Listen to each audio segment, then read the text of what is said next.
네, 신지우입니다. 마음에 안 드는 것 중에 좀 유명한 애니메이션이다 싶으면은 영화로 만드는 경우가 있잖아요. 요즘 우리나라는 웹툰을 영화화하는 게 트렌드죠. 웹툰은 영화로 괜찮게 뽑히는 편인데 이 애니메이션이 문제예요. 애니를 영화로 만들어서 성공하는 경우가 저는 마블 밖에는 뭐 코믹스는 딱히 생각이 안 난다 이거죠. 기생수나 데스노트는 그나마 볼만한데 이것도 뭐 성공이라고까지는 할 수가 없어요. 보통 드래곤볼이나 피카츄 꼴이 난다 이거예요. 2D로 눈에 박힌 이미지를 실사화한다는 게 이게 쉬운 일이 아닌 것 같은데 근데 또 이 영화계 사람들이 포기하지 않는다는 게 문제고요. 이번에는 원피스가 나온대. 진짜 싫어. 실제 사람이 막 고무고무 총 쏘고 막 팔 늘어납니다. 이 짓을 일본이 너무 많이 한다는 거죠. 애니의 나라다 이거겠지. 그래도 성공한 게 있긴 해요. 이겁니다. 20세기 소년이라고. 이건 존나 재밌어요. 이미 원작이 해외에서 인정받았고 영화도 수상을 많이 했거든요. 상 많이 받았어요. 이게 또 사이비 종교 내용입니다. 주인공 이름이 켄지예요. 어릴 때부터 친하게 지내던 친구가 죽습니다. 근데 이 친구가 편지를 남긴 거야. 어릴 때 중2병 걸린 친구들끼리 모여가지고 무슨 세계 멸망 시나리오 같은 걸 쓴 적이 있어요. 지들끼리 낄낄대면서. 근데 이 친구가 죽은 게 이 편지 내용대로 일어났다는 거죠. 켄지는 친구의 죽음에 어떤 비밀이 있을 것 같다는 생각이 들었어요. 그러면서 신흥 사이비 종교의 교주인 토모다치라는 사람을 만나게 되거든요. 토모다치가 일본어로 친구예요. 친구라고 접근하면서 뭔가 사이비 종교 교리 개 같은 소리를 퍼뜨리는 거겠죠. 토모다치가 뭔 병신 같은 이런 가면 뒤집어 쓰고 다니거든요. 그런 데다가 이상한 소리만 하니까 처음엔 다들 무시하죠. 그러자 토모다치는 자기가 가진 특별한 힘을 보여주겠다면서 사람들 모아놓고 공중부양을 해요. 역시 백문이 불여일견이야. 아무리 입으로 이거 털어봐야 한번 보여주는 게 낫다는 거죠. 이때부터 사람들이 토모다치의 말을 듣기 시작합니다. 중요한 건 이건 만화책이니까 뭐든 그릴 수 있잖아요. 근데 토모다치가 보여준 이 공중부양이라는 게 만화책에서 실제 이 사람의 능력이냐는 겁니다. 당연히 아니죠. 좆도 없어요, 이 사람. 커튼 뒤에 도르래 달아가지고 끈에 묶여가지고 이거 누가 감아주는 거거든요. 한 20년 전까지 쓰던 마술 기법 같은 거예요. 근데 이 비밀을 알 수 없는 사람들은 진짜 신이 내려온 거라고 생각해 실성합니다. 더 웃긴 거는 나중에는 이 토모다치의 도르래를 돌려주던 사람까지 토모다치가 진짜 공중에 떴다고 믿기 시작했다는 건데요. 이 부분이 20세기 소년의 주제예요. 사람들은 눈앞에 보이는 것보다 믿고 싶어 하는 걸 믿는다는 거죠. 토모다치의 신도들은 처음엔 이 병신 같은 가면 쓴 남자가 신이 아닌 걸 알았고 아무도 이 새끼가 하는 말을 들어주지 않아요. 일부는 이미 사이비 종교라는 걸 눈치챘어요. 공중부양은 도르래를 이용한 사기라는 것도 알고 있었거든요. 근데 여기에 속는 거예요. 토모다치를 신이라고 생각하고 믿어버리는 사람들이 많아지자 자기도 군중 심리에 휩쓸려 광신도가 됐다는 거죠. 이렇게 세력을 늘린 토모다치가 세계 멸망 계획을 실행하는 게 이 20세기 소년의 내용이거든요. 존나 재밌어요. 괜히 상 받고 그러는 게 아니야. 재밌기 때문에 토모다치가 대체 누구고 켄지의 친구는 어떻게 왜 죽는 건지 이런 것도 확인해 보는 게 좋겠죠. 자, 그러면은 20세기 소년 이야기를 왜 한 거냐? 실제 사건이라는 거예요. 이 새끼들이 1984년에 생겨서 1996년에 사라졌고요. 지금도 사이비 종교가 많은데 일본에서는 아직도 사이비 하면은 이 사건을 먼저 떠올린다는 거죠. 그만큼 빡센 새끼들이었고 여러분들도 잘 알고 있습니다. 다 유튜브 어딘가에서 봤을 텐데 제가 또 나름 또이비 전문가라 이거 안 할 수 없었거든요. 그래서 많은 내용을 있는 대로 모아왔어요. 내용 굉장히 낭낭합니다. 재밌을 거예요. 자세한 내용 궁금하시면 구독과 좋아요 눌러주세요. 자, 1989년 10월 26일 일본에 여기가 TBS라는 방송국이에요. 여기로 찾아온 사람들이 있어요. 보통 항의 전화는 해도 찾아오는 경우까지는 별로 없는데 준비된 방송에 꽤 문제가 있었나 봐요. 뭐 그게 마음에 안 든다는 거겠지. 항의한 사람들은 카마유지 히로시, 아오야마 요시노부, 하야카와 키요히데라는 3명인데 문제 삼은 프로가 이날 저녁에 특집으로 방송될 다큐멘터리라는 겁니다. 그 당시 일본의 가장 큰 문제거리였던 옴 진리교가 방송될 예정이었고요. 그러니까 뭐야? 신도들이 찾아와갖고 뭐 진실된 방송을 해라, 왜곡하지 말아라, 뭐 이지랄 했다는 거지. 근데 보통 이런 경우는 방송국 취재 내용이 대부분 맞아요. 나는 한 번도 사이비 종교 방송으로 신도들 지랄할 때 방송국이 과장이나 허위 보도한 경우를 본 적이 없어. 다른 사건들은 그럴 때가 있어요. 사람이 하는 일이니까 감정 들어가고 편견 생기면 유리한 정보만 모으게 될 때가 있는데 유독 사이비 사건에서는 그런 경우가 아직까지는 없는 것 같거든요. 그럼 TBS는 왜 옴진리교를 취재하게 됐냐? 그 계기가 뭐냐? 이 사람이 나옵니다. 에가와 쇼코라고 유명한 저널리스트래요. 이 사람의 영향이 있던 거죠. 에가와 쇼코가 어느 날 어떤 여성을 만나서 부탁을 하나 받아요. 그게 이 방송 취재의 시작이었던 건데 딸이 옴진리교에 빠져서 가출했으니 돌아올 수 있게 도와달라는 겁니다. 그래서 찾아왔어요. 참 이게 어려운 문제인 게 납치 감금 사건인 거면 오히려 쉬워요. 경찰 신고하면 그만이잖아. 근데 이건 무슨 범죄가 일어난 것도 아니고 성인이 자발적으로 집을 나갔으니 아무리 가족이라지만 당사자 의사 없이 강제로 데려올 방법은 없다는 겁니다.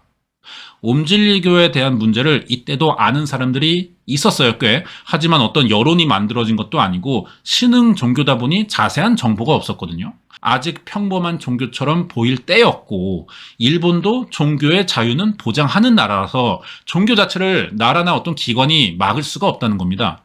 엄마도 이걸 아니까 유명한 기자를 찾아가 옴진리교의 문제를 알려달라는 이유로 만나게 된 거겠죠. 그런데 이 쇼코의 생각에는 이 문제가 자기 혼자서 감당할 사이즈가 아니라고 생각했어요. 그래서 또 이 사람을 찾아가거든요. 남자예요. 도쿄대 법학과 졸업한 사카모토 츠츠미라는 인권 변호사입니다. 출신만 봐도 도쿄대야. 똑똑한 티가 나잖아요. 거기에 통일교 같은 세계 기독교 통일 신령 협회라는 곳이 있어요, 일본에. 여기에 관련된 사건도 해결한 적이 있던 사람이라 자기가 부탁받은 이야기를 한번 해본 거죠. 사카모토는 옴진리교가 생긴 지 5년 만인 1989년 5월부터 이 종교의 반사회성을 지적하고 비판하면서 피해자 모임을 조직해 증거를 모아왔어요. 여기에 옴진리교도 나름의 대응을 하겠죠. 신도들 시켜서 사카모토 변호사의 소속인 로펌을 찾아갑니다. 항의 전화도 막 수백 통씩 때리고 전단지도 뿌려요. 하지만 사람들은 그렇게 바보가 아니거든요. 오히려 옴진리교 같은 대형 조직에 혼자 맞서는 사카모토 변호사의 평판만도 올라갔습니다. 사카모토는 최대한 빠르게 합법적인 선에서 옴진리교가 어떤 곳이고 그동안 여기서 무슨 일들이 일어났는지 언론에 알려요. 대중 여론을 몰아 공격하는 게 가장 위협적이면서도 안전할 수 있는 그런 방법이라고 생각했거든요. 작전이 통해요. 기사가 4개월 만에 잡지사 특집으로 실립니다. 사람들이 옴진리교가 위험한 사이비 종교라는 걸 알게 됐어요. 이렇게 관심도가 오르자 TBS에서도 특집 방송을 기획한 건데 이 사실을 알게 된 신도 3명이 방송 막으려고 방송국을 찾아갔던 거고요. 이때 TBS는 하루 전날 이 특집 방송을 편성해 두고 있었어요. 그날 아침에 사카모토 츠츠미 변호사를 만나 인터뷰했고 낮에는 후지산에 있는 옴진리교를 찾아갑니다. 그래서 교주인 아사하라 쇼코의 능력을 촬영해 다음날 방송을 준비하고 있었어요. 옴진리교는 이 방송을 이용해 자기들을 홍보할 생각으로 촬영에 응했던 겁니다. 다 찍었죠. 근데 TBS가 뭔가 그림이 좀 아쉬운 거예요. 욕심이 난 거죠. 그래서 취재진이 일부러 사카모토 변호사의 인터뷰 영상과 교주의 초능력 시연 장면을 같이 편집해서 방송하겠다고 신도들에게 물어보지도 않은 내용을 밝힌 겁니다. 평소 사카모토 변호사를 불편해했어요, 신도들이. 그래서 자극받아가지고 오히려 이 사람에 대한 어떤 안 좋은 얘기를 하는 공격적인 인터뷰를 해줄 것이다. 이걸 우리가 방송에 내보내면 자극적이니까 시청률이 오른다. 이렇게 생각을 했던 건데 하지만 옴진리교는 의외로 거절합니다. 그리고 앞에서 말한 그 신도 3명이 간부급이거든요. 방송국을 찾아가서 사카모토 변호사의 인터뷰 영상을 회수하고 방송을 막으려고 했던 거예요. 근데 신기한 건 또 갑자기 인터뷰 영상을 보여주면 방송을 허락하겠다는 겁니다. TBS 입장에서는 아쉬울 게 없죠. 영상 공개하고 예정된 방송 내보내면 그만이에요.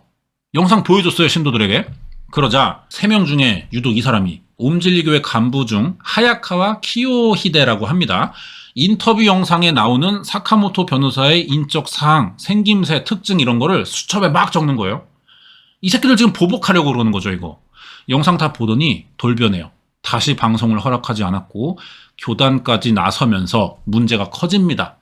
그래서 TBS의 옴진리교 특집 방송이 이날 결방됐어요. 당연히 사카모토 변호사의 인터뷰도 TV로 나간 적은 없습니다. 그리고 5일 뒤 1989년 10월 31일 이 사람 옴진리교의 간부죠. TBS에서 사카모토의 인적 사항을 적어간 하야카와 키요 히데와 옴진리교에도 변호사가 있거든요. 씨발 왜 이런 데를 고문 변호사를 하는지 모르겠는데 아오야마 요시노부라고 하는데 둘이 사카모토의 로펌을 찾아갑니다. 무슨 뭐 화해나 타협 아니면 거래 같은 걸로 여론을 좀 축소시키고 뭐 소송 같은 게 일어난다면 피해보자 뭐 이런 생각이었던 것 같은데 사카모토 변호사가 너무 단호해요. 옴진리교의 문제를 하나하나 논리적으로 따지면서 돌아가라. 응하지 않겠다 이렇게 거절했거든요. 사카모토가 이때 중점적으로 따진 내용이 DNA 배양물 판매였어요. 옴진리교의 교주인 아사하라 쇼코의 DNA 배양물이라는 걸 판매한대요. 굿즈 마냥. 교토대학에서 인정한 배양물이고 옴진리교에 들어올 때 필수로 사야 한다는데 비쌉니다. 하지만 교토대학은 이런 걸 인정한 적이 없어요.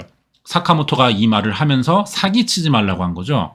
여기에 신도들이 종교의 자유를 꺼내자 왜 그걸 문제 삼냐 이러니까 사카모토는 사람을 불행하게 만드는 종교다 옴진리교는. 그리고 이런 종교의 자유는 존재하지 않는다 뭐 이러면서 교단 전체를 고소하겠다고 나온 거죠. 말이 통하지 않아요. 그러니까 신도들이 돌아갑니다. 교주에게 사카모토 얘는 교섭할 생각이 없는데요. 그러면서 부정적인 보고를 했고요. 여기에 교주가 화가 났어요.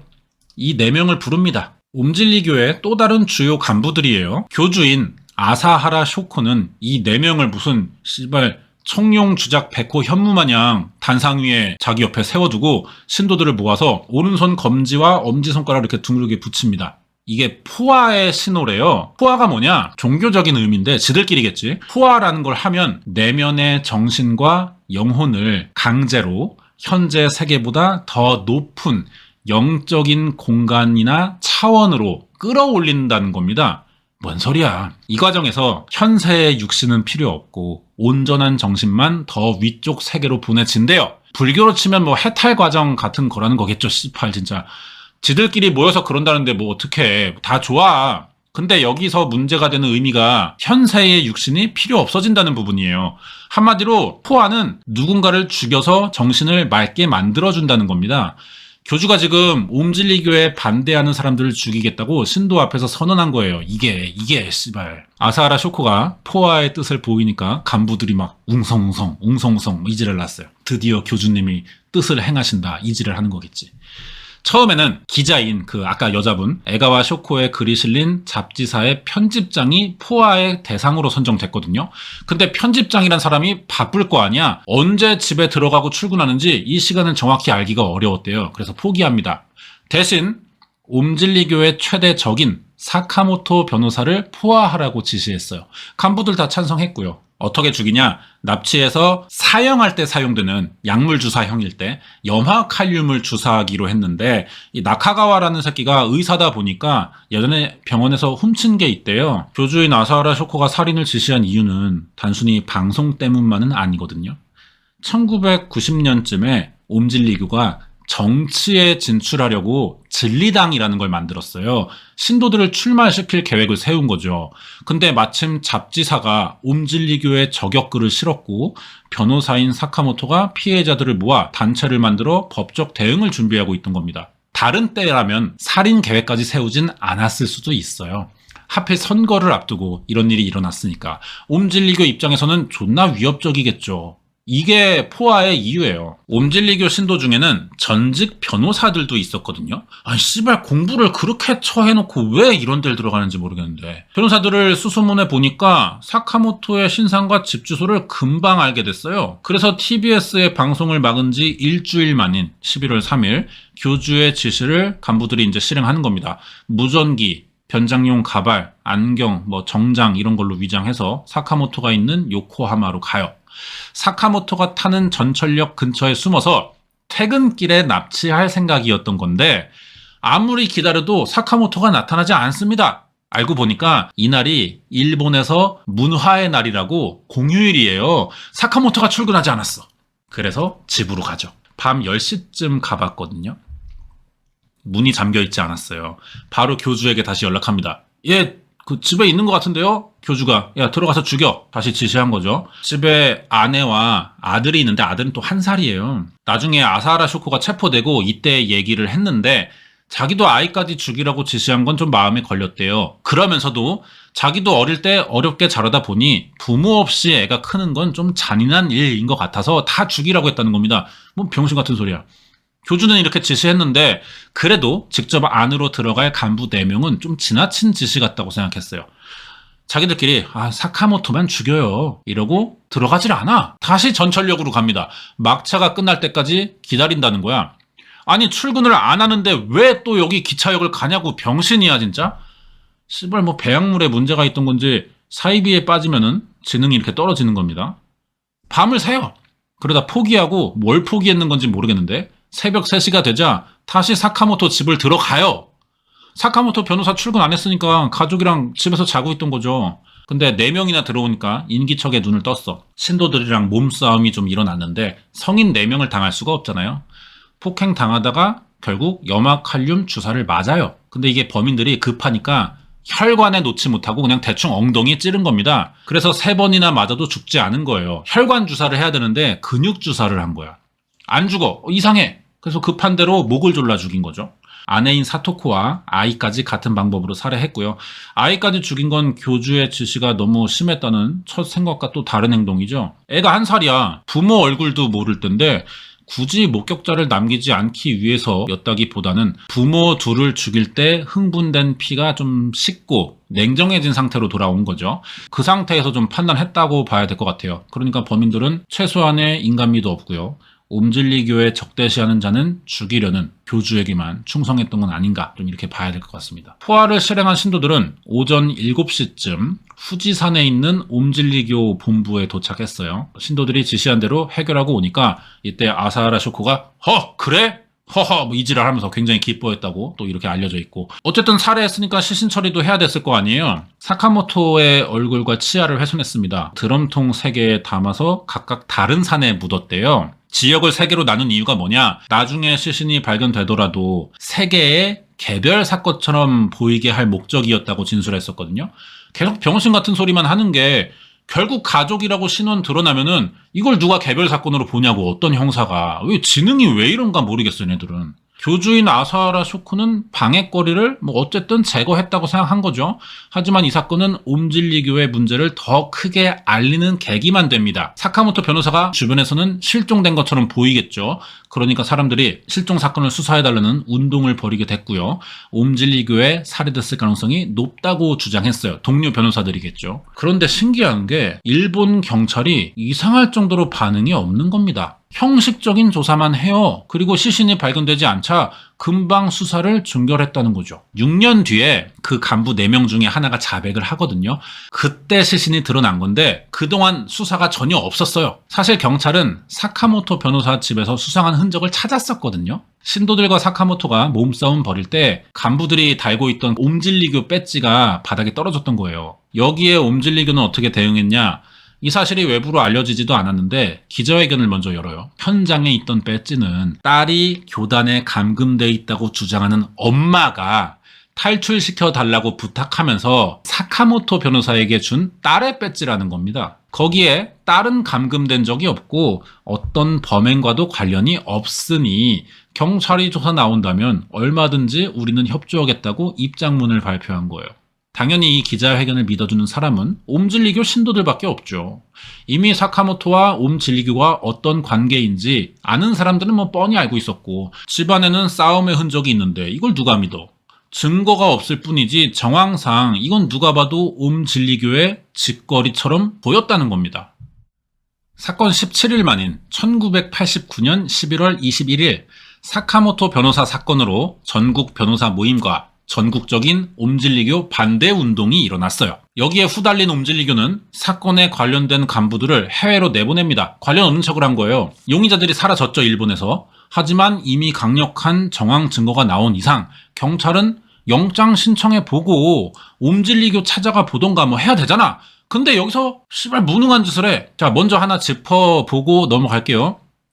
일본은 왕이 있는 나라죠. 덴노라고 부르는데 실질적으로 일본을 통치하진 않아. 상징적으로만 존재하는 거죠. 실제로 나랏일은 수상과 내각이 처리합니다. 표면적으로는 입헌 군주적 자유민주주의와 자본주의를 따라가요. 그렇기 때문에 정치적 자유라는 개념으로 여러 정치 세력을 인정해주고 있습니다. 일본 사회가. 이게 약간 모순적이긴 한데 일본의 정당 중에는 만인은 평등하다면서 마르크스와 마오쩌둥, 중국의 마오쩌둥의 사상을 이으려는 공산당도 있긴 하다는 거예요. 왕이 있는 나라에서 모든 사람은 평등하다고 주장하는 공산당까지 존재하는 게 좀 모순적이긴 하잖아. 그래도 일본 경찰은 당연히 모든 국민과 정치인, 수상, 덴노까지 지켜야 하는 입장이고요. 이러니까 어쩔 수 없이 일본은 공산당에 대한 거부감이 은근히 심해질 수밖에 없어요. 전반적으로 반공 기질이 좀 강한 편이라는 겁니다. 분위기가. 거기에 하필 이번 사건이 벌어지기 전에 일본 공산당 간부의 택배 도청 사건이 벌어지면서 공산당과 경찰이 심하게 대립 중이기도 했다는 거예요. 이런 불편한 관계는 예전에 알아본 아사마 산장의 그 적군파 사건 기억나시죠? 여기 링크해 둘게요. 그때부터 이어져 오고 있던 일입니다. 그래서 사이가 꽤 나빠요. 이 이야기를 갑자기 왜 했냐? 옴진리교에 살해된 사카모토가 인권 변호사죠. 사카모토가 소속된 로펌의 변호사 대부분이 자유법조단 소속이기도 해요. 이 자유법조단이 일본 공산당계 변호사 단체였다는 겁니다. 우리나라에서 인권 변호사는 좌파 계열 이미지가 좀 강하잖아요. 일본도 그런 경우가 있죠. 근데 사카모토는 공산당계 변호사였기 때문에 반공 기질이 강한 일본 경찰은 사카모토가 어떤 사람이고 무슨 일을 하는지 보다는 단순히 공산당 계열의 변호사라는 점 그 자체가 마음에 들지 않았다는 거죠. 그래서 제대로 된 수사를 해주지 않은 거예요. 우리랑 사이 나쁜 단체에 소속된 변호사니까. 사람 가려서 수사한다는 거지. 사카모토가 학생 때부터 공산주의 활동하다가 빚을 져 잠적했을 것이라는 추측으로 사건을 결론짓습니다. 그러자 옴진리교도 사카모토의 사망은 노동운동과 관련된 일이며 아니 이 새끼들은 자기네들이 범행 인정을 안 할 거면 그냥 모르는 척 해버리면 되는데 계속 뭔가를 발표해. 노동운동과 관련된 일이며 현장에 떨어진 배지는 옴진리교가 벌어진 일로 꾸미기 위한 공산당계 내부의 사건 조작이라고 말을 바꿔서 다시 입장문을 발표했어요. 이 사건을 담당한 검사는 옴진리교의 범행이라고 판단은 했습니다. 근데 경찰의 반공 성향에 하필 용의자 소속이 종교단체인 옴진리교라는 점에서 수사가 쉽지 않았던 거예요. 이때 경찰은 일부러 그러는 건진 모르겠는데 옴진리교가 아니라 야쿠자가 범인이라고 의심을 했습니다. 그렇게 보이고 싶었던 거겠지. 이러다 수사를 포기했던 사건이에요. 사카모토 변호사 실종이. 정치적 관계를 떠나서 살인사건은 공정하게 수사해야 되잖아 당연히. 근데 이런 병신짓을 하는 바람에 옴진리교만 이득을 본 거죠.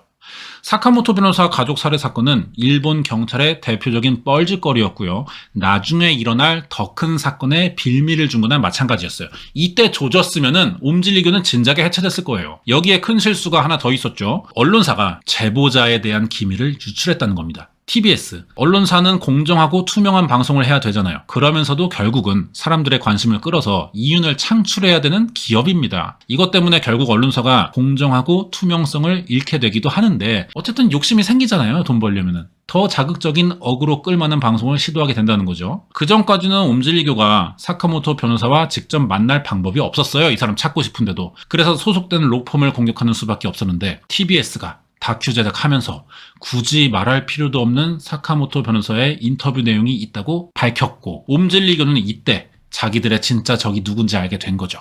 그래서 영상을 보여주지 않으면 방송 우리가 노노한다 이런 말에 방송 역사상 어디에서도 하지 않았고 해서도 안 될 관계자도 아닌 사람들에게 촬영분을 방송 나가기도 전에 공개해버렸던 거고요. 옴의 간부들은 애초에 이걸 보려고 방송국을 찾아갔던 것 같아요. 사카모토 변호사의 신상을 파악해서 거래하든지 말 안 들으면 제거하든지 결정할 생각이었던 거고 TBS가 시청률 욕심으로 보도 원칙을 깬 결과가 사카모토 변호사 일가족의 살해였던 겁니다. 여기서 TBS가 일을 더 키워요. 빨리 대처하고 뭐 사과문이라도 냈으면은 욕을 먹긴 하겠지만 그나마 좀 나았을 텐데 자기네들은 아예 모르는 일이래. 상관도 없다면서 선을 그은 겁니다. 이걸 다른 방송사에서 가만히 둘 리가 없잖아요. 경쟁사인데. TBS가 제보자인 사카모토 변호사의 신상을 옴질리교에 유출해서 온 가족이 살해당했다고 보도를 때린 겁니다. 그러자 TBS는 과실을 인정하고 담당자 해고하면서 나름의 책임을 지긴 했는데 사람들 마음이 어디 씨발 책임졌다고 가만히 있겠냐고 한동안 개욕 처먹었어요.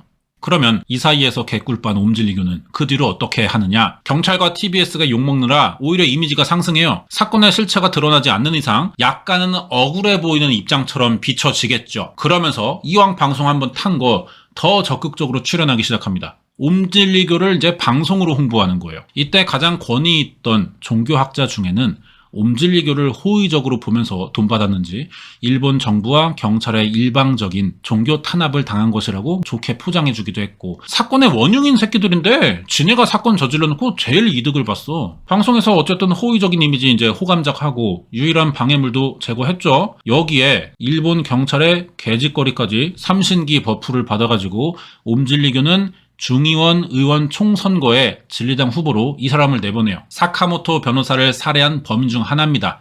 오카자키라고 옴질리교가 이때 이 사람뿐 아니라 사카모토 살해 사건에 관련된 간부 6명을 각각 지역 후보로 출마시켰어요. 개 사이코패스 새끼들인 거죠 이거. 근데 선거에 나간 이 오카자키가 갑자기 교단 돈 3억 엔을 가지고 잠적해버립니다. 30억을. 오카자키는 아내와 같이 교단을 나가면서 많은 돈을 들고 움직일 수는 없었기 때문에 아는 사람 집에 우편으로 돈을 보내요. 그리고 죽은 사카모토 변호사의 가족이 묻힌 장소를 익명으로 적어서 경찰에 보내기도 하거든요. 어떻게 보면 이 새끼들 입장에서 좋은 판단인 게 의원으로 당선된다 쳐. 대외적으로는 대접받겠죠. 의원님 이러면서. 근데 거기서 생길 모든 이익은 다 교단으로 들어갈 게 뻔하잖아. 아무리 자기가 잘 나가봤자 결국 옴질리교에 다 바치면서 살 수밖에 없는 것 같으니까 차라리 돈이라도 들고 째자. 이렇게 생각했던 거예요. 동시에 사카모토의 로펌으로 가족이 묻힌 장소를 넣은 봉투가 또 보내졌어요. 이 사람이 보낸 거죠. 다음 날에는 사카모토의 아들이 살해될 것이라는 편지를 또 익명으로 보냅니다. 경찰이 그 장소에 가봤어요. 편지에 나온 대로. 실수는 없거든요. 이런 행동은 오카자키가 도망갈 시간을 벌기 위한 수작이기도 하지만 동시에 교단에게 위협을 주는 압박의 수단이 되기도 하겠죠. 나 찾지 마. 찾으려고 하면 나 진짜로 터뜨려. 이런 경고가 되는 거예요. 옴질리교의 교주인 아사하라 쇼코에게도 편지를 보냅니다. 1,000만 엔을 나한테 주지 않으면 나 다 까발린다. 대신에 주면은 나 평생 입 다물어. 그러자 아사하라 쇼코는 살인을 교사한 배우잖아요. 제일 후달릴 수밖에 없어 이 사건에서. 돈을 줘서라도 오카자키의 입을 막는 게 최선이라고 생각한 거죠. 근데 얘가 지금 6명이나 선거에 내보내느라 돈이 없어요. 170만 엔밖에 없으니 일단 이거라도 받으시고 모자른 830만 엔은 나중에 주기로 약속을 하거든요. 일단 거래가 됐잖아. 오카자키는 경찰에 보낼 편지를 없앴고 아는 사람에게 보냈던 3억 엔 중 일부를 대가성으로 주면서 대부분 회수했어요. 이렇게 이 사람은 편지 3번 보내고 2억 2천만 엔을 먹게 됩니다. 이렇게 대가리 좋은 새끼가 왜 애초에 사이비를 쳐 들어갔는지 난 잘 모르겠네. 자, 현금 조달이 이렇게 막혔어요. 진리당은 제대로 선거를 치를 수 없었고 고작 한 10,000표 정도 받아요. 이 10,000표도 후보 전원이 다 합쳐서 10,000표입니다. 낙선했고 전원 다. 사카모토 살해 사건의 범인인 오카자키는 이 사람 아무 피해 없이 옴질리교를 탈퇴하면서 아내와도 합의 이혼을 했어요. 오카자키 이 새끼가 난 새끼인 게 여기서 또 멈추질 않아. 1,000만 엔의 대가를 또 받고 언론사와 옴질리교의 문제를 밝히는 인터뷰도 하거든요. 이렇게 뽑아낼 거 다 뽑아낸 뒤 중국 여자와 재혼해요. 고향으로 내려가서 학원 차리고 살았습니다. 근데 이 새끼가 나중에 사건 6년 만에 갑자기 자수를 해요. 그 이야기는 나중에 나오고. 그러면서 사카모토 변호사 가족의 시신이 발견된 거죠. 6년 만에. 옴질리교는 6년 만에 혐의를 다시 받게 됐어요. 오카자키의 자수로 다 엮어버린 겁니다. 이 사람들인데 전부 사형받거든요. 이 사건 때문만은 꼭 아니에요. 여러분이 옴질리교를 알게 된 그 사건 때문이고요. 오카자키가 그 사건을 보고 자수했던 거예요. 양심에 찔렸는지. 무슨 일이 있던 건지 이걸 이제 알아볼게요. 큰 거 온다. 끝까지 보자. 여기가 일본 남부에 가장 아래에 있는 섬 규슈라고 하잖아요. 구마모토현이라는 지역이 있어요. 여기 야츠시로시라는 지역에 마츠모토라는 가족이 살았거든요. 마츠모토라는 가족만 생각하면 돼요. 다다미 제작하는 집안이었고요. 가업을 받아서 가게를 연 사장님인데 마츠모토 아저씨가 평범한 가족이에요. 굳이 특징을 말하자면은 애를 9이나 낳았다는 겁니다. 이게 1950년대 이야기예요.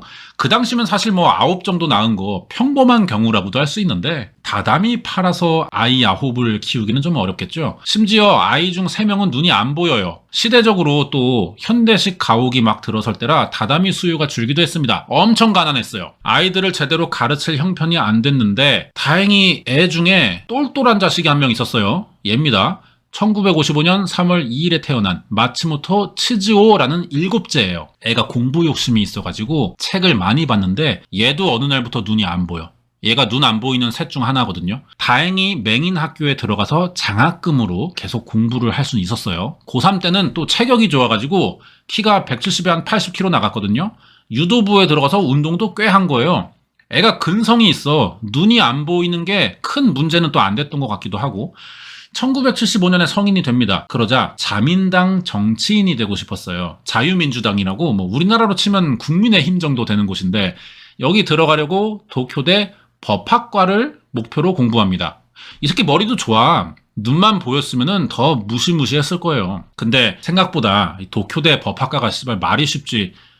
생각만 한다고 들어가 꿈만 꾼다고? 재수를 해요. 근데 또 도쿄에 올라와서 재수합니다. 학교를 보면서 공부하고 싶다고. 학원 갔다가 옆자리에 앉은 여자애를 좋아하게 되거든요. 이 여자입니다. 이쁘죠? 이시 토모코라고 하는데 치즈오가 처음 보자마자 이 여자한테 이제 마탱이 간 거죠. 그래서 다짜고짜 귓속말로 나 나중에 너랑 결혼할 거다. 이 지랄을 했대요.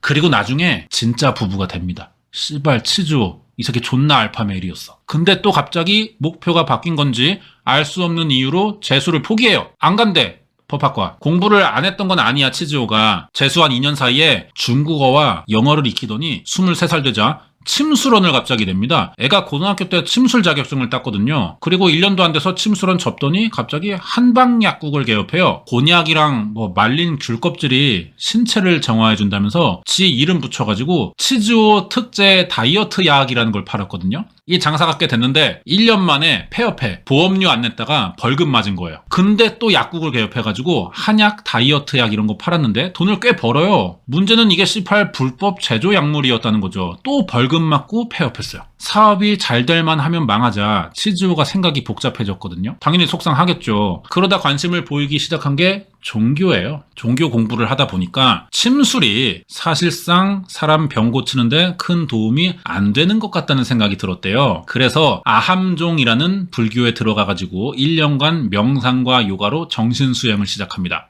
인생이 존나 다채롭죠. 그렇게 기도하다 보니까 시바라는 신이 있대요. 시바. 힌두교 최고 신인데 자기 앞에 시바가 나타나가지고 계시를 내리기도 했고 선도를 수행해 체내의 기를 막 순환시켜서 꼬리뼈부터 영적 에너지를 단번에 정수리로 뿜어져 나오게 하는 내단술이래 이게. 그리고 유체이탈과 초능력을 익힌 뒤 아함종을 탈퇴합니다. 치즈오가 이때 28이었어요. 뭐 실제인지는 모르겠죠. 그냥 지가 이렇게 말을 한 겁니다. 그리고 산에서 내려와가지고 도쿄에다가 심리학, 카이로프랙틱, 막 뼈소리 내는 거, 선도, 요가, 동양의학, 한방 등을 종합해 치료하는 봉황경림관, 뭐 짜장면집 같은데 이런 곳을 세웁니다. 요가 교실도 열었는데 이 요가 교실은 또 특이한 규정이 있어요. 여성 회원만 받았다는 거죠. 이 요가 교실이 점점 정상적이지 못한 느낌의 단체로 변질돼 가거든요. 요가 교실을 키워서 불교적 민주주의이면서도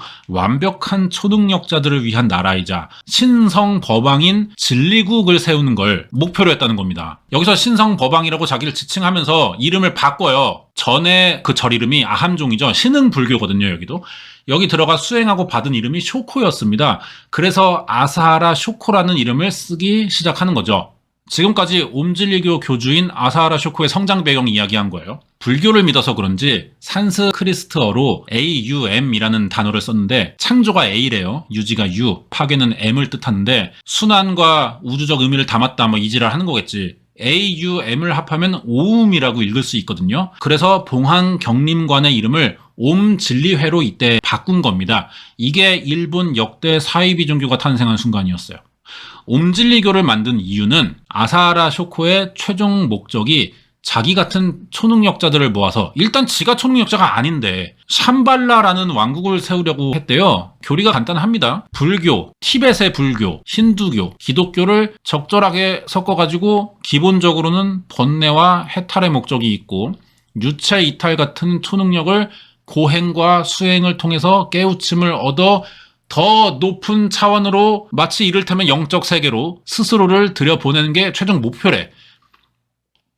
존나게 사이비죠. 사이비들은요, 정체를 숨기고 싶어 하잖아요. 다들 겉으로는 멀쩡한 종교 같은 짓을 해요. 정상적인 교회 포교, 홍보, 그리고 뭐 봉사, 예배 이런 단체 활동을 하거든요. 근데 얘네들은 그것도 안 해요. 혼자 수행하고 고행을 통해 해탈하고 다 혼자 해야 돼. 다 아이들이야. 그래서 초능력을 얻고 더 높은 단계로의 영적 레벨을 업그레이드 시키라고만 한다는 거죠. 이런 점은 개인 성향이 강한 일본 사람들에게 꽤 어울리는 방식이기도 했어요. 사이비 종교의 세력을 키울 때 갖춰야 할 점 중 하나가 스피커거든요. 예를 들면 사이언톨로지 같은 경우는 간판으로 내세우는 사람이 톰 크루즈예요. 이 사람을 보고 가입들 하는 거죠, 다. 유명하거나 학력 높은 사람을 홍보 모델로 써서 지네들의 신뢰도를 높이는 겁니다. 옴질리교도 이런 사람이 필요하겠죠. 그래서 공부 많이 하고 뭐 대학교 좋은 데 나오고 이런 사람들 노렸는데 솔직히 공부를 막 할 만큼 한 사람들이 콧대 존나 높은데 이런 데 들어오란다고 뭐 바로 가입해 주겠어? 이 사람들에게 대가를 주거나 속여야겠죠. 아사하라 쇼코는 속이기로 했어요. 그래서 아까 처음에 본 20세기 소년에 나온 그 공중부양을 보여준 겁니다. 이 장면이에요. 이게 사람 앞에서 실제로 보여준 것도 아니야. 공중부양을 한 사진을 보여준 거죠. 씨발 점프해서 찍었을지 알게 뭐냐고. 근데 이 사진을 보고 그 배웠다는 새끼들이 막 가입을 해. 무슨 옛날에 하두리 찍듯이 한 것 같죠? 근데 이 병신들에게는 쇼코가 진짜 공중부양한 것처럼 보였대요. 그렇게 믿어버린 거야. 그래, 믿는 것까진 좋아. 좋았어. 그렇다 치자고. 그럼 그 믿음으로 자기도 뭔가가 실제로 변한다든지 뭔가 현상이 생겨야 이 마음속 믿음이 계속 될 거 아니에요. 하지만 사입이니까 실제로 그렇게 만들 수는 없겠죠. 그래서 아사라 쇼코는 그런 환각이라도 보여주려고 교단에 LSD 제조 공장을 만듭니다. 이 새끼도 실제로 LSD를 수시를 했고요. 신도들에게 몰래 먹여왔다는 거예요. 신도들이 어때? 어느 날 살면서 희한한 체험을 한 것처럼 느끼겠죠? 근데 사실은 이게 다 마약에 중독된 겁니다. 아사하라 쇼코는 이게 수행을 통한 영적 레벨의 상승이라고 거짓말을 한 건데 뭐 어떻게 해, 이미 중독자들인데. 쇼코의 말을 그대로 다 믿은 거예요. 중독되면 어차피 지들이 먼저 찾을 테니까 나중에는 굳이 LSD를 숨기지도 않았어요. 신도들은 자발적으로 먼저 돈까지 내가면서 계속 LSD를 찾았고 이 돈은 다 옴질리교의 교주, 이 새끼, 공중부양 새끼 아사하라 쇼코의 자금으로 들어갔던 겁니다. 자, 이건 또 뭐야, 씨발. 옴질리교의 교주인 아사하라 쇼코는 신도들 속이기 위해 LSD를 만들어 먹인 것도 모자라서 이게 머리에 씌웠잖아, 뭐를. 전기 자극 기계까지 만들었어요. 뇌에 전기 충격을 줘가지고 지랑 동일한 뇌파로 만들면은 언젠가 신도들도 자기처럼 될 수 있다면서 거짓말을 또 한 거죠. 옴질리교의 수행 방법은 LSD와 말도 안 되는 전기 충격이 전부였던 거예요. 근데 이 자극이라는 게 또 사람이 갈수록 무뎌질 수밖에 없잖아요. 일부는 쇼코에게 충성과 신앙심을 증명하려고 신도들이 지들이 또 먼저 더 강한 전기 자극을 원했어요. 나중엔 시키지도 않았는데 지들이 쓰고 다녀. 뒤집어 쓰고 전기 충격을 하면서 다니는 거야. 그래가지고 이제 많은 사람들이 이 전기 충격으로 뇌세포가 죽을 거 아니야. 돌대가리가 된 거예요. 그럼 어쩔 수 없이 또 옴질리교에 갇혀 사는 수밖에 없는 거겠죠. 이게 일부 영상에서 말한 딸이 없어지자 엄마가 저널리스트라는 에가와 쇼코를 찾아갔던 이유거든요. 실종되는 신도들이 막 늘어나기 시작했어요. 이유는 당연히 LSD와 전기 충격의 부작용으로 생긴 사망이었고요. 시신은 옴질리교가 몰래 처리해 왔기 때문에 가족들은 실종됐다고 볼 수밖에 없던 겁니다. 근데도 옴질리교에는 계속 신도들이 모여들었다는 건데요. 왜 그랬냐? 아사하라 쇼코가 티벳 망명정부의 일본 대표였던 빼마 겔포래요. 저 왼쪽 사람이 빼마 겔포라는 사람을 만납니다. 이 사람의 도움을 받아가지고 인도에서 달라이라마 14세와 2번의 회담을 했어요. 달라이라마가 이제 티벳의 대통령이라고 보시면 됩니다. 세습명이라서 14세는 이제 14번째 대통령쯤 되는 건데 이 사람이 쇼코 만나기 1년 전에 노벨 평화상 받았거든요. 존나 끝발 날리던 시점인데 이런 사람이 왜 사이비 교주를 만났는지 모르겠지만 또 이빨에 속은 거겠죠. 이 장면이 영상으로 촬영됐어요. 이때 달라이라마 14세가 쇼코에게 일본의 진정한 불도를 펼쳐주세요 뭐 이렇게 말했다는 거예요. 이걸 홍보 영상으로 쓴 겁니다. 옴질리교에서. 그럼 이제 중요한 것도 알아봐야 되는데 사이비 종교가 언제 처음 생겼는지는 모르겠지만 지금까지 변하지 않는 불변의 진리가 있잖아요. 두 개 있어. 사이비 종교의 최대 목적, 돈과 여자. 유명인 섭외해서 홍보하고 이 방식으로 신도들 모아요. 이건 곧 돈으로 환산이 되죠. 신도들 대가리 수가. 이제 여자 문제 이야기할 차례인데 옴질리교에 다키니라는 비밀 집단이 있어요. 아사하라 쇼코만을 위한 기쁨조입니다. 여기 계율 중에 불사음이라고 해서 부부나 사귀는 사이가 아니면 일체의 성적 행위가 금지돼 있대요. 부부라도 떨어져 살아야 되고요. 이런 건 C8 또 어딜 가나 똑같아. 근데 또 아사하라 쇼코와는 가능하대. 왜냐면 지는 최종 해탈자라 계율을 초월한 존재라는 거죠. 계율이라는 것 자체를 지가 만들어 놓고 나는 초월자임, 난 여기서 예외임, 쿠쿠루 삥뽕 이지랄 하는 거야. 병신이 그냥 존나게 하고 싶다 그래. 뭐 자꾸 쥐약 처먹은 소리를 존나 하는지 난 모르겠는데 여기 왜 속냐고 이 병신들은 진짜. 아무튼 그래가지고 최종 해탈자인 아사하라 쇼코의 영적 에너지를 어린 여자들에게 몸을 통해 양도한대요. 그래서 계속 이 얘기를 해. 높은 차원으로 인도하기 위해 또 뭐 좌도 탄트라 이니시에이션이라는 게 있대. C8 뭐 이게 최종 해탈자의 의무라서 베풀지 않으면 안 된대 지가. 근데 어린 여자한테만 해야 된대. 그래서 다키니에 넣어놓고 맨날 밤마다 지 방에 불러가지고 이제 버킹질을 해댄 거죠. 아무나 안 뽑습니다. 선발 기준이 또 있는데 씨발 옴질리교에 들어올 때 프로필 사진을 찍어요. 어린 여자애들만. 이걸 본부에 보내면 간부들이 오디션 보는 거죠. 그래서 15살에서 26 정도 사이의 나이, 긴 머리를 가진 예쁜 처녀. 이 세 조건이 맞으면 아사하라 쇼코에게 최종 명단이 보내집니다. 그럼 이 새끼가 한 30명 정도 뽑아가지고 1사티안, 2사티안으로 나눠서 생활을 시킨대요. 1조, 2조 같은 건가 봐. 낮에는 이 여자애들을 옴질리교가 운영하는 라면 가게 같은 게 있어요. 여기서 일 시키고 밤에는 또 막 정명석 마냥 너 우리 집에 와. 내 방에서 나랑 같이 오늘 자. 이 자리에서 한 명씩 불러 제끼는 거고. 근데 여기서 갑자기 궁금한 게 생기지 않나요? 이 새끼 장님이라며 눈 안 보인다며. 그러고 보니까 결혼한 여자도 첫눈에 반해서 너랑 결혼할 거다 이지랄 했잖아. 뭔가 보여야 반하던가 말던가 뭐 사진을 뽑던가 뭐 할 거 아니야. 구라였어. 이 새끼 한쪽 눈이 약간 보였대요. 그러니까 맹인 흉내 내면서 살았던 겁니다. 왜 맹인들은 감각이 발달한다는 인식이 있잖아요. 실제로 좀 그런 경우도 있고 이 이미지를 이용한 거지. 그래서 자기가 영적으로 발달된 새끼처럼 포장했던 거예요.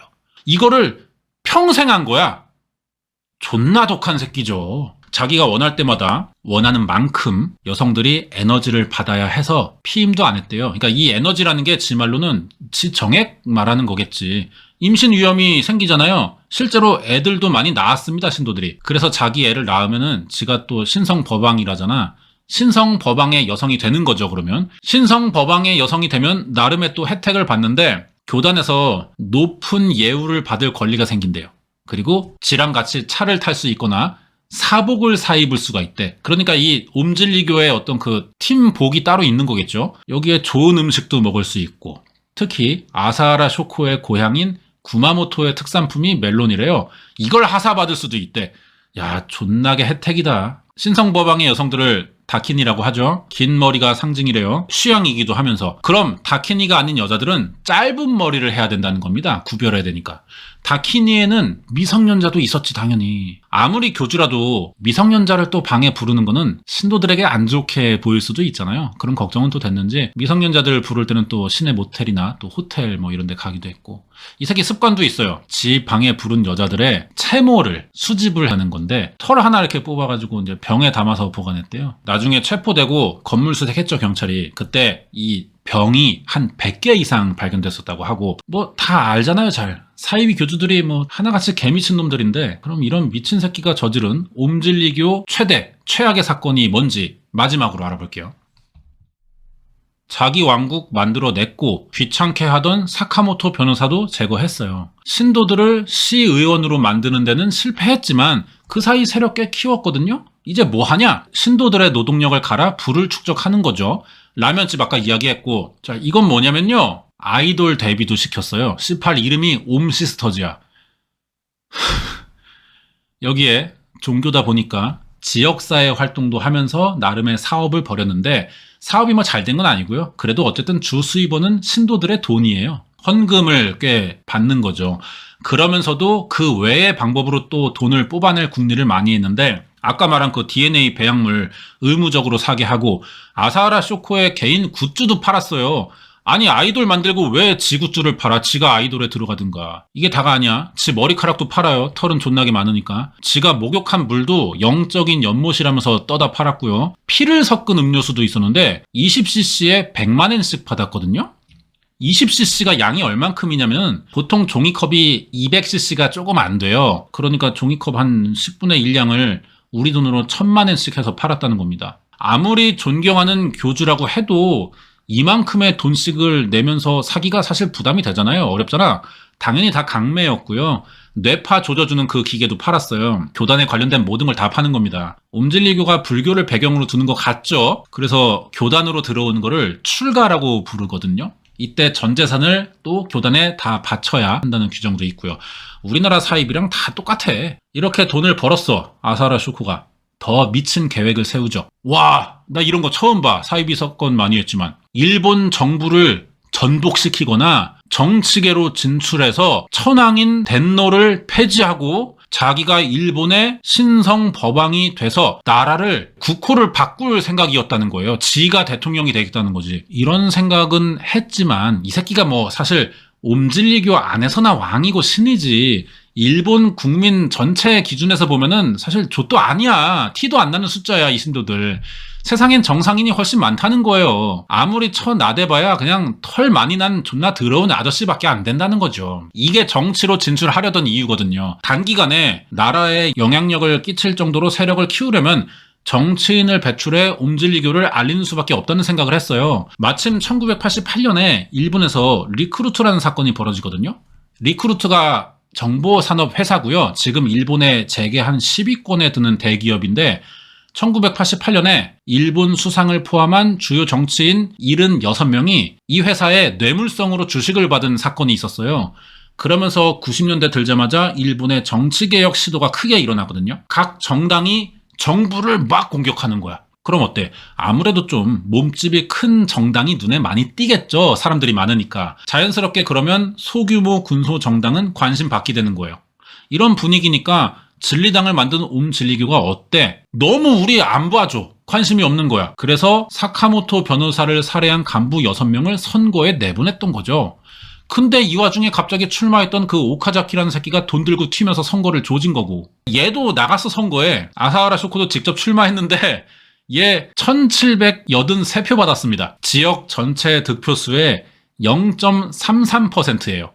개망신당한 거죠. 그래가지고 얘가 또 창피한 건지 뭐 선거 조작 아님? 뭐 이러면서 주장해봤는데 뭐 누가 들어줘. 옴질리교 신도가 이때 한 10,000명 정도 됐어요. 진리당에서 나온 모든 후보의 총 득표수가 한 1089표쯤 됐거든요. 그러니까 신도들 외에는 아무도 얘네 안 찍어줬다는 겁니다. 이게 옴질리교의 현실이었는데 아사하라 쇼코는 이거 도저히 받아들일 수가 없는 거죠. 주변에서 왕대접 받고 신이라고 불리는데 외부에서는 이런 개 취급당하니까 참을 수가 없었어요. 이때부터 옴질리교가 갑자기 공격성을 드러내는 폭력 단체 성향을 띠기 시작합니다. 사례를 뜻하는 이거 포화 활동 다시 시작된 거예요. 선거 말아먹으면서 정치로 진출해 일본 정부를 장악하는 건 어렵겠다는 생각이 들자 러시아에서 AK 소총을 하나 샀어요. 하나 사가지고 교단 내에 또 수석 과학자라는 사람이 있습니다. 얘한테 줍니다. 야, 이거 뜯어가지고 설계도 한번 그려봐. 그래서 총을 불법으로 복제해요. 요게 아래 사진입니다.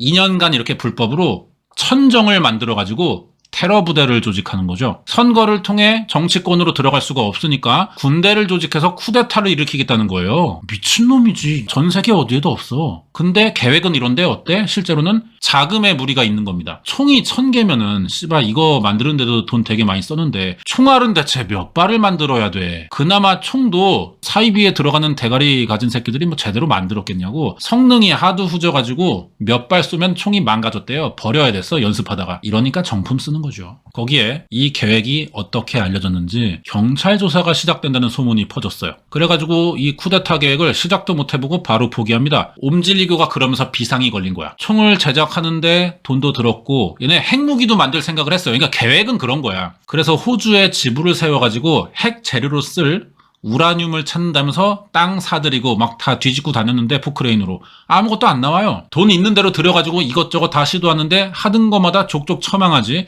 그런데 언론과 경찰의 주목까지 받기 시작했어. 너무 조급해지잖아 마음이. 아직 뭔가 시도도 못했는데. 그래가지고 급한 대로 신도들 다 끌고 어디 숨어 들어가야 되는데 그러고 싶은데 그럴 곳이 어딨어. 결국 또 땅을 사가지고 종교시설 지어야 되는 겁니다. 1990년에 아사하라 쇼코의 고향인 구마모토 현의 시골 땅 45,000평 정도를 사기로 했어요. 여러 땅 주인들에게 다 사서 넓게 쓰는 거죠. 주인들에게 5천만 엔씩 주고 사들였는데 그 당시 시세보다 높은 가격에 주고 산 겁니다. 급하니까 땅 주인들이 달라는 대로 주고 산 것 같아요. 그럼 이제 땅 주인이 됐으니까 신고해야 되잖아. 이거 이제 우리 땅입니다.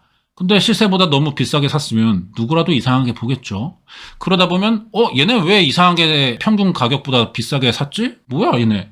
야 씨발 옴질리교였네. 얘네 여기 있었네. 위치가 드러날 수도 있잖아요. 이걸 걱정해서 아사하라 쇼코가 3천만 엔에 샀다는 거짓 신고를 합니다. 근데 정작 오고 간 돈 보면 5천이야. 나머지 2천 뭐야? 불법 증여나 탈세로 보일 수가 있게 된 거예요. 이 문제로 원래 땅 주인과 아사하라 쇼코 이 땅이 있는 지역 시 사이에 소송이 벌어졌어요. 옴질리교가 구매한 땅의 소유 권한이 무효로 돌아갈 수도 있게 된 겁니다. 여기에 주민들도 소송으로 옴질리교가 들어온다는 걸 알게 되면서 이주를 막 반대했거든요. 그러니까 아사하라 쇼코가 급한 대로 영향력을 좀 행사할 수 있게 신도 450명을 이 동네에 위장 전입시켜요. 옴질리교의 이주를 결정하는 주민 찬반 투표를 조작합니다. 450명으로 조작이 될 정도면은 여기 진짜 인구 적은 깡시골 동네에 골랐던 것 같아요. 우리나라에서도 자주 써먹는 사이비 종교의 수법 중 하나죠. 되도록 엄청 시골을 골라. 그래서 폐쇄적인 환경을 조성하는 건데 진짜로 그러면은 아사하라 쇼코가 시골에 조용히 숨어 들어가서 동네 왕놀이나 하려고 그런 거냐? 사실은 또 다른 계획을 세웠던 거야. 보툴리누스 균을 연구하려고 그랬던 거예요. 처음부터 이 지역에서 보툴리누스 균을 채취할 수 있다는 생각에 땅을 매입했던 겁니다. 보툴리스 균이 뭐냐? 식중독을 유발하는데 식중독이라는 게 뭘 먹어야 걸리는 병이잖아요. 근데 이 균이 산소에 노출되면 치명적으로 변하는 특징이 있대요. 씨발 이거 어떻게 알았는지 모르겠지만 어쨌든 이 새끼들이 지금 생화학 테러를 계획하고 있다는 거죠. 그래서 이 균을 모으려고 막상 땅을 또 파봤는데 보툴리누스 균이 안 나와. 없는 땅이었대. 그렇다고 포기하냐? 이번에는 탄저균 배양을 시도하거든요. 아직도 돈이 남았는지 탄저균 연구에 들어갔고 배양에 성공을 했어요. 그러면서 저지른 게 1994년에 카메이도 악취라는 사건이 있었어요.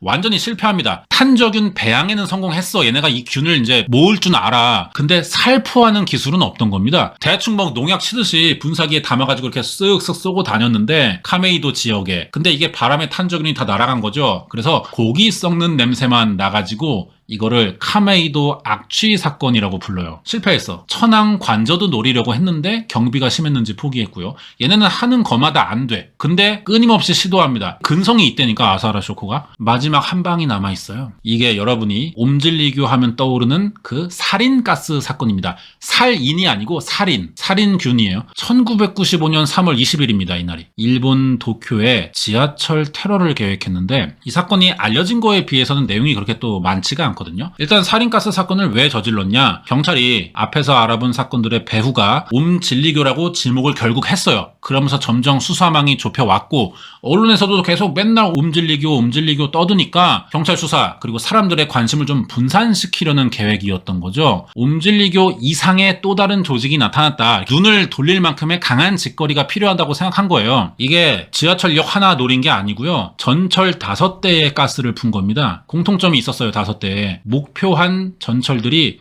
모두 도쿄의 주요 관공서가 모여 있는 카스미가 세키라는 역을 지나간다는 거죠. 존나 치밀했던 게요. 또 이 사건이 월요일에 일어났어요. 이때의 일본 관공서는 월요일마다 아침 조례를 하는 곳이 많았대요. 그러니까 평소보다 일찍 출근하는 공무원들이 많다는 거죠. 그 시간대 노린 겁니다. 이런 계획을 짤 정도면 옴질리교 내부에 공기관 내부 사정을 잘 아는 간부급 신도가 좀 있지 않았나 싶고요. 신도 5명을 따로 목표한 전철이 지나가는 역마다 배치했어요. 옴질리교 소속을 감춰야 되니까 다들 가발에 수염 달고 우산을 준비했는데 우산으로 이 살인가스 원액 담은 봉다리를 터뜨린 겁니다. 가스가 터지자 신도들 바로 도망갔고요.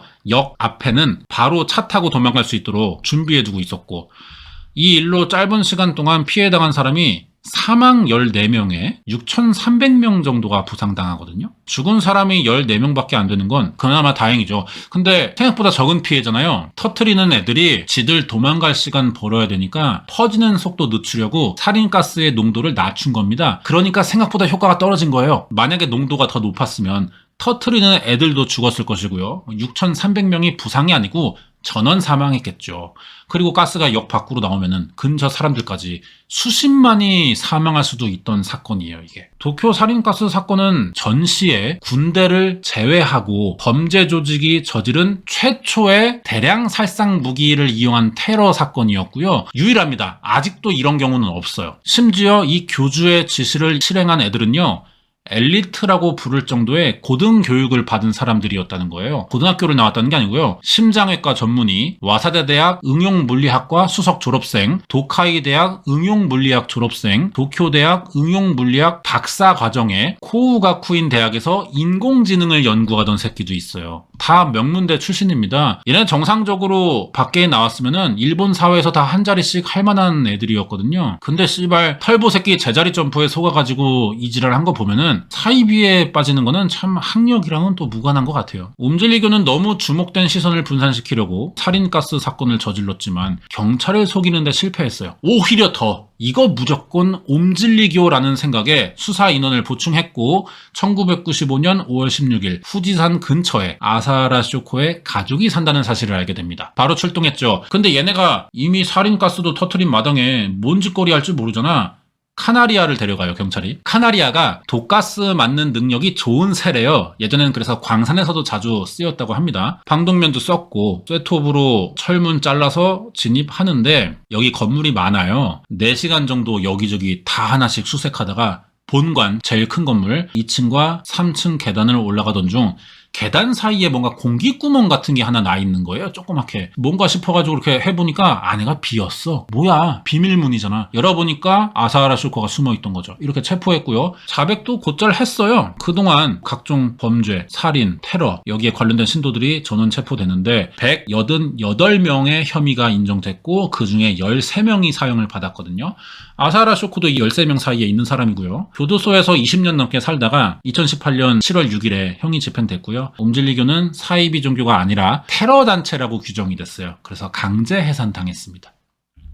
근데 2000년 2월 4일 알레프라는 정체모를 이상한 단체가 생겨난 거예요. 씨발 옴질리교의 남은 잔바리 새끼들이 모여가지고 2년도 안 됐어. 살인가스 사건. 근데 그새 또 새 종교를 만든 거죠. 뭐 해먹고 사는지는 모르겠는데 씨발 뭐 초심으로 돌아가겠다는 의미로 히브리어 문자의 첫 글자인 알레프에서 따온 이름이래요. 어디서 본 거는 존나 많아 진짜 얘네들은. 근데 사실은 이것도 아사하라 쇼코가 체포되기 전에 지어둔 이름이라는 게 밝혀졌어요. 그럼 또 옴질리교처럼 지네 나라 세우려고 가스 뿌리고 전지를 할 거냐? 그렇지는 않아 보이는 게 내부에서 계파가 나뉘었어요. 아사하라 쇼코와 우리는 완전히 분리돼서 테러 재발을 방지하자는 파가 있고요. 아사하라 쇼코의 정신을 이어받아야 한다는 파로 나뉘어가지고 싸웠어. 근데 우리는 교주랑 분리돼야 한다. 이 소수파였던 거예요, 여기가. 그래서 여기가 나와서 빛의 골이라는 새 단체를 또 만들어요. 그만 만들어 이 새끼들아. 왜 자꾸 뭘 만들어 또. 이게 사이비의 특징인 거죠. 계속 분리되면서 지들끼리 만들었다가 합쳐졌다가 개지랄 연병을 하기 때문에 사이비 종교의 계보라는 걸 좀 추적하기가 쉽지 않다고 합니다. 알레프의 신도는 지금 한 1000명 정도 남아있고요. 대부분이 또 젊은 사람들이래요. 당분간은 뭐 해산되거나 그러진 않겠죠. 자, 그럼 마지막으로 교주였던 아사하라 쇼코의 가족은 뭐 하고 사냐? 알려진 게 이 사람밖에 없어요. 1983년생 마츠모토 레이카라고 하는데 셋째 딸이고요. 11살 때 살인가스 사건이 있었어요. 그 사건으로 교단을 탈퇴합니다. 그리고 아르바이트 하면서 대학에 들어가 심리학을 전공했는데 얘가 살아남으려면 뭐 아빠를 부정하는 수밖에 없겠죠. 그래서 옴질리교의 실체를 알리고 책을 쓰거나 피해자들 만나면서 들은 이야기로 수기를 써서 이 옴질리교의 문제점을 계속 알리고 있어요. 여기까지인데 그동안 알아본 사이비 종교는 거의 비슷비슷하죠. 얘네도 뭐 그런 면이 있지만 자기들만의 세상 만들고 안전하게 방해받지 않고 자급자족하는 걸 최종 목표로 삼아요. 그래서 신도들 끌고 시골에 짱 박히거나 뭐 아니면 아예 해외 섬으로 도망가는 건데 이 새끼들은 특이하게 국가를 차지할 생각으로 반정부주의적 성격을 드러냈다는 겁니다. 그 방법은 정치 진출이었지만 존망하면서 다른 방법으로 생각하는 게 테러였고요. 그것도 대량 살상을 목표로 한 생화학 테러였다는 거죠. 최초이자 마지막으로 생화학 테러를 저지른 사이비 종교가 됐던 거예요. 사실 뭐 C8 지역 선거 하나 못 이기는 새끼가 꿈을 존나 야무지게 꿨다고 해야 될 것 같아요. 그리고 이때 범죄자의 심리 분석에 크게 관심이 없던 때였어요. 일본이 별로 연구되지도 않았던 분야라서 아사하라 쇼코의 심리 상태나 그동안 무슨 생각을 해왔는지 이런 게 잘 알려져 있지가 않습니다. 이런 걸 우리가 알아둬야 사이비 종교를 대처하고 뭐 아니면 미리 막거나 그럴 수 있는 건데 이 부분이 좀 아쉽기는 하죠. 여기까지입니다.